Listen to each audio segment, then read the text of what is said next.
Siphinde sinamukele la kweSimanzonzo senguye umfamahlobo ophansi kwanongoma. Ngaphandle komosha isikhathi ahlale kuzindaba esizona ezokuthi Feze Mnyama, uPhumlani, umfowakhe Phatsi eRockville eNquthu. Sekuvelile ukuthi useyinxusa ley'mpahla ebizwa ukuthi Viyale.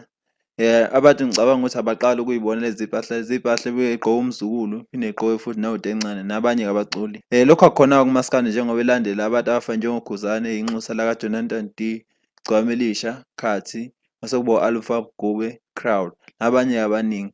Siyambongela-ke umfoka Khumalo ukuthi athole leli thuba elinqayizivele kanje njengoba sazi ukuthi uma kuwukuthi siyamxhasa siyayithenga lezi iy'mpahla ezintsha angazaviyala. Khona nama-shares azowathola khona futhi la enkampanini kaViyale. Siyanxusa abantu ukuthi asikhuthale siy'thenge kakhulukazi lezi iy'mpahla lezi abantu bamaskandi abangama-ambassador khona noma abangamanxusa khona. Bala khona oKhathi, no-Crowd, no-Jonathan D, no-Viyale namanye amaningi.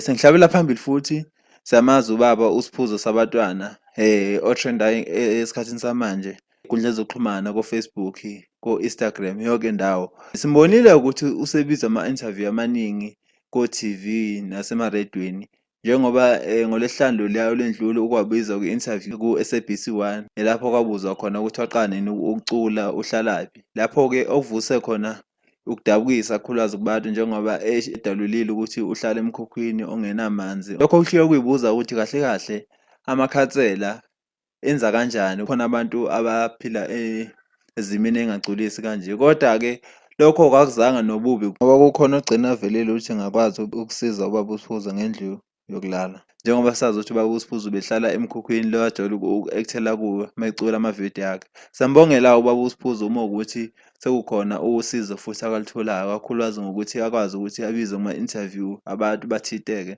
esekwazi ukuthi siyomxhasa. Phinde wamemezela-ke ubaba uSiphuzo ukuthi ayeza amanoni njengoba ezokhipha i-album yakhe ezoza phambili amanoni aduma ngawo abalo ukuthi i-Guava Juice, yini le enyakaza esinyeni, Coronavirus iphelile namanye-ke amanoni esingawazi.